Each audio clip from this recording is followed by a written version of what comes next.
The referee this afternoon is Ruby Sykes, so a quick look through the two sides this afternoon. Nottingham Forest this afternoon have made just one change following that win over Ipswich Town last time out. Freya Thomas was dropped to the bench for that game. She returns in place of Rachel Rowe, who misses out altogether through injury. As for Crystal Palace, Joe Potter made three changes to the side who played out that thrilling draw against Southampton last week. Jamie Lee Knight, Chloe Arthur and India Riley all dropped to the substitute bench. That means starts for captain Alison Swarby, Molly Sharp and Elise Hughes. It looks to be a change back to a back three system for Joe Potter this afternoon.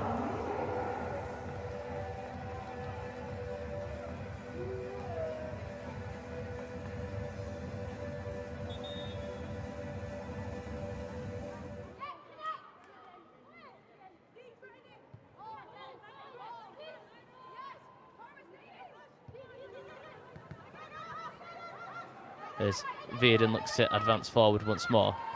Of course, it was Deanne Rose defending that as Viadon makes her way forward up the left edge of the Palace attack once more.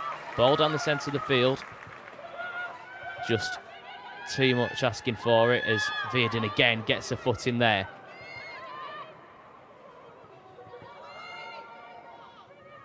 Good spell in possession here for Palace. Blanchard looks to fire it goalwards, just misjudges the effort. Left-footed, just got under the ball, couldn't quite curl it goalwards, but first opening in this game for Crystal Palace. Annabelle Blanchard did really well there just to play the 1-2. Maybe the pressing from Rogers. Just see Freya Thomas there come a little bit deeper to try give her an extra option. She does so again now and will collect the possession. Just plays a 1-2 with Mustaki. Broham once more. This time they go a little bit more direct. Rose gets onto the end of it. Chance running towards the penalty area. Can they muster an effort on goal here? It's a real mess inside the box. The shot eventually comes in. It was left-footed from Wellings. Decent effort, but Yanez quick to get down to her left. Solid hand on it. Keeps hold of the possession as well. No chance on the rebound for Nottingham Forest. This is the closest that they've come in the early stage of this one.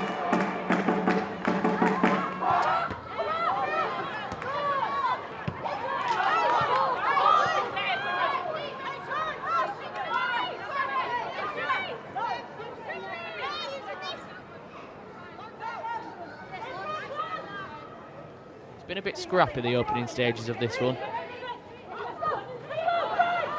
Hamilton gets us back underway, but that throw-in goes astray. And here come Crystal Palace once more. Viadon's been lively in the early stages of this one. Here she is again in the possession. Hamilton to beat. Looks to get past her. Can she get the ball in? She can. It's flicked clear by Forest once more. Not out of the penalty area though. Real tussle. Can they get the shot in? Back it comes across towards the far post. Hooked goalwards. It's a looping ball and it's found its way into the back of the net. And Crystal Palace have the opener in this one. Justine Van Havermet with the deftest of touches to loop it over the head of Emily Batty. She was stranded on the goal line, and a moment of genius from Van Havermet. The start that Joe Potter's Crystal Palace certainly wanted in this one. They lead Nottingham Forest by 1-0. Palace looks to advance. Ball down the right from Sharp. Just takes a deflection on its way out, so it will be a throw-in to the Eagles.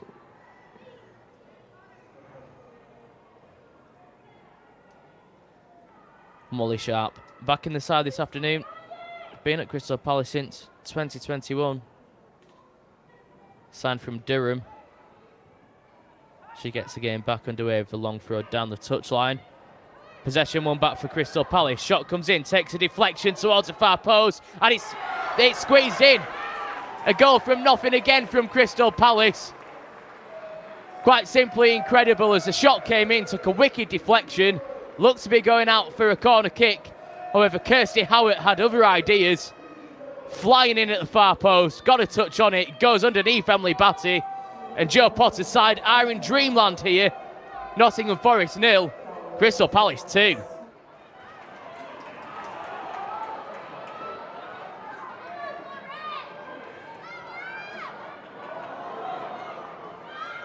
And now here come Crystal Palace on the counter charge. Blanchard. Support from Hughes. Into the penalty area. There's a shot against the post. Howard was lurking for the rebound. Couldn't get onto the end of it. Real let off there for Nottingham Forest. That would have sealed the game. 66 minutes in Crystal Palace's last game. The score was at 4-4 in that one. They didn't see another goal scored in the 24 minutes since then. They may be hoping that it stays the same this way, but they're looking for another shot from distance. Oh, it was a menacing one just over the crossbar. Annabelle Blanchard on the end of a quickly taken free kick. Drove it in from a fair distance. And for a second, he feels that Emily Batty was panicking there. Another diagonal looking for Boyd Walker. Doesn't get it at the first time of asking, but picks up the header. Marches towards the edge of the penalty area. Into the box. Real chance. Across goal. But if there was a chance for Nottingham Forest to get back into this one in the late stages, that was possibly it.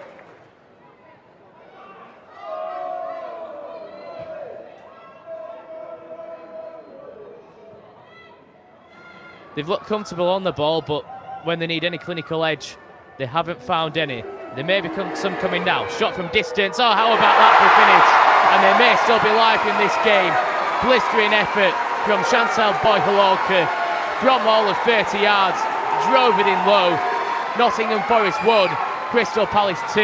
There's around 60 seconds remaining. Stapleton. Long ball towards the edge of the penalty area. Forest can't flick it on. Collected by Rogers.